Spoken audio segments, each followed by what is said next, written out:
মায়ের কাছে না থাকাকালীন পড়াশোনা সামলে নিজের সমস্ত কাজ করে একা হাতে কিভাবে সোহাগ মাম্মাকে সামলাতাম সেরকমই একটা দিন তোমাদের সাথে আজকে শেয়ার করব। যদিও এখন এই সমস্ত কিছুই আমার জীবনে পাস্ট, তবুও চলো কিভাবে কি করতাম না করতাম সবটা একটু তোমাদের সাথে শেয়ার করি। না, এরকমটা যে শুধু আমার সাথে হয় এমনটা নয়, 90% মেয়েকেই এরকম, মানে 90% মাকেই তার সন্তানদের একা হাতে এইভাবে সামলাতে হয়। তবে হ্যাঁ, একটা সুবিধা আছে, কারোর বর সাথে থাকে আর কারোর বর সাথে থাকে না, এটাই যা রয়েছে। তো এদিকে হচ্ছে আমি খুব সকালবেলায় উঠে পড়ি, কারণ মাম্মাম ঘুম থেকে ওঠার আগে আমাকে ফ্রেশ হয়ে নিতে হয়, আর তার সাথে সাথে মাম্মামের খাওয়ারের সমস্ত কিছু আমাকে আগে গুছিয়ে রাখতে হয়, যাতে মাম্মাম ঘুম থেকে ওঠার পরে আমি সাথে সাথে ওর সমস্ত কিছু ওকে মানে রেডি করে দিতে পারি। দেন আমি ওকে খাইয়ে দাইয়ে মানে সকালের ব্রেকফাস্টটা করে দিয়ে আমি ওকে আবার ঘুম পাড়িয়ে দিয়েছিলাম। দিয়ে আমি হচ্ছে সমস্ত ওর বটলস গুলোকে ক্লিন করে আবার নতুন করে জল ভরে বিছানার চাদরটা মানে বেডশিটটা ভালো করে পাল্টে নিচ্ছি, কারণ একটা বেডশিটে ওই 4-5 দিন কখনো টানা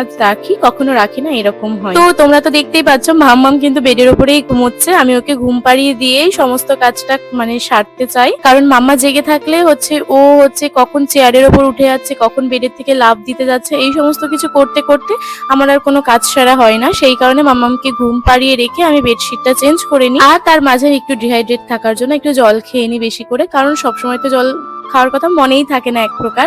তো যখন মনে থাকে তখন একটু বেশি করে জল খেয়ে নিই। তারপরে তো মামা ঘুম থেকে উঠে গেছিল, আর মামাকে আমি একটু কার্টুন দেখিয়ে মানে কার্টুন চালিয়ে দিয়ে আমি ওদিকে ওয়ার্ড্রপ গুলো ক্লিন করে নিচ্ছিলাম, কারণ ওয়ার্ড্রপ, ড্রেসিং টেবিল এগুলো 2-3 দিন পর পর ক্লিন না করলে ভীষণ ধুলো পড়ে যায়। কিছুক্ষণ পর মামাকে তো আগেই স্নান করিয়ে নিয়েছিলাম, স্নান করিয়ে ওকে ব্রেকফাস্ট করে স্নান করিয়ে ওকে ঘুম পাড়িয়েছিলাম।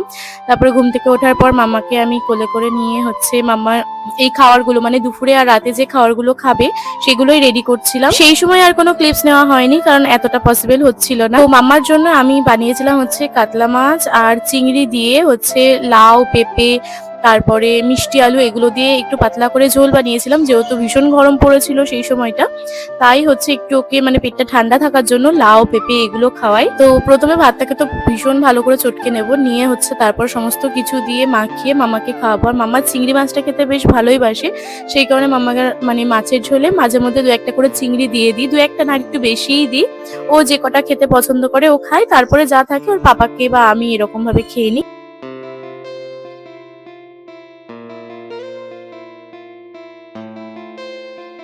দিয়ে দেখো স্ট্যান্ডে ফোন সেট করে দিয়েছি, সেট করে আমি মামাকে খাওয়াতে বসেছি। এবার অনেকে হয়তো বলতে পারো যে বাচ্চাদের ফোন দেখানো একদম ভালো নয়, তবে কিছু করার নেই। যাদের বাড়িতে বাচ্চা আছে তারা জানো, আর যারা স্পেশালি একা সামলাও তারা জানো যে বাচ্চাকে একা সামলানো কতটা কঠিন। তার সাথে সাথে মামাম তো একদম খেতে চায় না, তাই ফোনটা দেখায়, যার কারণে ফোন দেখতে দেখতে একটু খায়।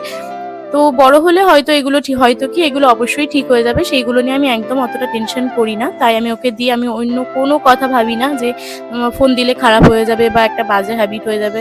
তো এইসব বাদ দাও, কারণ বাচ্চাদের এখন যেই জিনিসগুলো দরকার সেগুলো ওদের দেওয়া উচিত, ওদের শৈশবটা শৈশবের মতো করেই দেওয়া উচিত। তো মামাকে কার্টুন দেখাতে দেখাতে মানে ও একটা ফোনের নেশায় যখন ঢুকে যায় ভালো মতো, তখন আমি ওকে খাওয়াতে আমার একটু সুবিধা হয়, কারণ সমস্ত কিছু কাজকর্ম করে তারপর ওই খাওয়ানোর সময় যখন খুব জেদ দেখায় বা একদমই খেতে চায় না, তখন মা হিসেবে খুব খারাপ লাগে, খুব কষ্ট হয়। আর বাচ্চা না খেলে নিজে খাবো তখন বেশি খারাপ লাগে। তাই মাম্মা যেভাবে খেতে চায় আমি ওকে সেভাবেই খাবারটা খাইয়ে নিই, তাতে কোনো অসুবিধা হয় না। আর তার সাথে তো কন্টিনিউ আমাকে বকবক করেই যেতে হয়, মানে আমি বকবক করি সেইগুলোই ওর কানে কন্টিনিউ মানে পৌঁছয়, যে মামার সাথে গল্প করছে, ও যে খাচ্ছে সেটা ওর মাথায় থাকে না। তো সেই জন্যই দুষ্টুমিটা কম করে। আর যখন পুরো খাবারটা শেষ হয়ে যায় তখন যে শান্তিটা একজন মায়ের আসে সেটা মানে সব থেকে বেশি আর কি। মানে বাচ্চা 3 বেলার খাওয়ারটা পুরোপুরি খাইয়ে শেষ করার পর যে শান্তিটা একজন মায়ের আসে, সেই শান্তি মনে হয় আর অন্য কোনো কিছুতে পাওয়া যায় না। এটা সব মায়েরা হয়তো এগ্রি করবে। তবে হ্যাঁ, যতই ফোন দিই না কেন তবুও কিন্তু মামামকে খাওয়াতে আমার অনেকটা টাইম লাগে, প্রায় 40 থেকে 50 মিনিট মতো টাইম লাগে। তো এতক্ষণ ধরেই আমি মামামকে বসিয়ে খাওয়াই।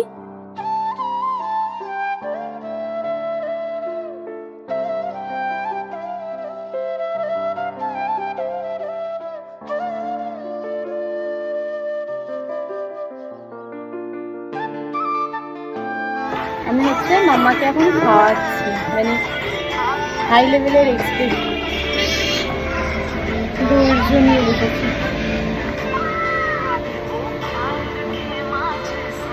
মামা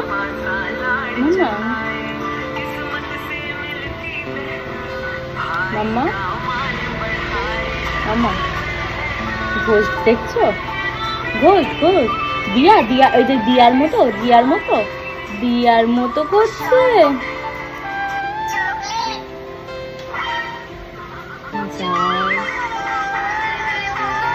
বেশি কিছু বলা যায় না, বেশি কিছু বললে ভেতর থেকে সব বাইরে চলে আসবে।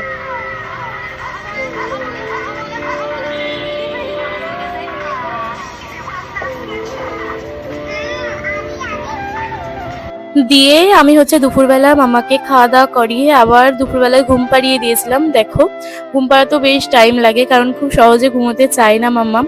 তো ঘুম পাড়িয়ে দিয়েছিলাম এই কারণে, বাচ্চাদের তো এখন মিনিমাম 12 ঘন্টা ঘুমোনোর দরকারই। তবে এখানে একটু মামামের ঘুমটা ইররেগুলার হয়ে যাচ্ছিল, একদমই ঘুমোচ্ছিল না, সারা রাতি মোটামুটি জেগে থাকে, আবার সকালেও ঘুম থেকে উঠে পড়ে। তাই আমি চেষ্টা করতাম দিনের বেলা যতবার ঘুম পাড়ানো যায় ততবারই ঘুম পাড়িয়ে দিতে, কারণ না ঘুমালে ওর শরীরটা খারাপ করবে, এমনিতেই তো খেতে চায় না, তো একটু ঘুমটা হলে তাও ঠিকঠাক থাকবে। দিয়ে দেখো ঘুম থেকে উঠে দুষ্টুমিটা দেখো, খালি মানে বাহুবলীর মতো দুষ্টুমি করে। আর এই দুষ্টুমি সামলাতে সামলাতেই আমার সারাটা দিন কেটে যায় এখানে, আর তার সাথে সাথে 3 বেলার খাবার হয়তো 1 বেলা কি 2 বেলা খাই আর কি, এত দুষ্টু।